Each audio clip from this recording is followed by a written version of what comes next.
Labour കോഡുകൾ പിൻവലിക്കുക, ദേശീയ ഗ്രാമീണ തൊഴിലുറപ്പ് പദ്ധതി പുനഃസ്ഥാപിക്കുക, കർഷക വിരുദ്ധ നിയമങ്ങൾ പിൻവലിക്കുക തുടങ്ങിയ ആവശ്യങ്ങൾ ഉന്നയിച്ചാണ് തൊഴിലാളി സംഘടനകൾ പണിമുടക്കിയത്.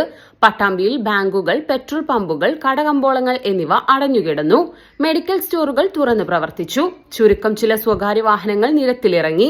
മേലെ പട്ടാമ്പിയിൽ സമരാനുകൂലികൾ വാഹനങ്ങൾ തടഞ്ഞെങ്കിലും അനിഷ്ട സംഭവങ്ങളൊന്നും റിപ്പോർട്ട് ചെയ്തിട്ടില്ല. പണിമുടക്കിന്റെ ഭാഗമായി ജില്ലയിൽ 100ഓളം സമരകേന്ദ്രങ്ങളും സംഘടിപ്പിച്ചു. പട്ടാമ്പിയിൽ നടന്ന സമരകേന്ദ്രത്തിൽ NP വിനയകുമാർ വിശദീകരണം നടത്തി.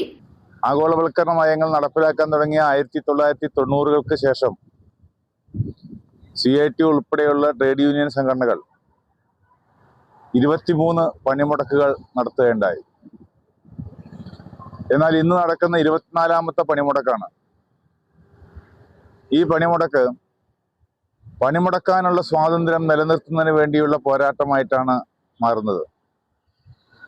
കേന്ദ്രത്തിൽ അധികാരത്തിലിരിക്കുന്ന നരേന്ദ്രമോദിയുടെ നേതൃത്വത്തിലുള്ള BJP ഗവൺമെന്റ് ഇന്ത്യയിലെ കോർപ്പറേറ്റുകൾക്കും ബഹുരാഷ്ട്ര കുത്തകൾക്കും വേണ്ടി ഇന്ത്യയിലെ തൊഴിൽ നിയമങ്ങൾ പരിഷ്കരിച്ചുകൊണ്ട് 4 കോഡുകളാക്കി തൊഴിലാളി വിരുദ്ധ നിലപാടുകൾ സ്വീകരിച്ചിരിക്കുകയാണ്.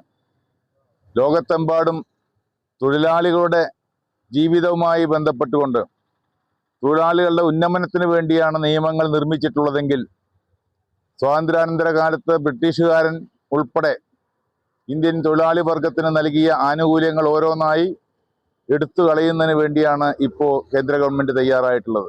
പണിമുടക്ക് ബന്ദിന് സമാനമായിരുന്നു. എങ്കിലും സർക്കാർ ഓഫീസുകളിലും വിദ്യാലയങ്ങളിലും ചുരുക്കം ജീവനക്കാർ ഹാജരായി. പണിമുടക്കിന് ഐക്യദാർഢ്യം പ്രഖ്യാപിച്ച് വിവിധ സംഘടനകൾ പ്രകടനങ്ങളും പൊതുയോഗങ്ങളും നടത്തിയിരുന്നു.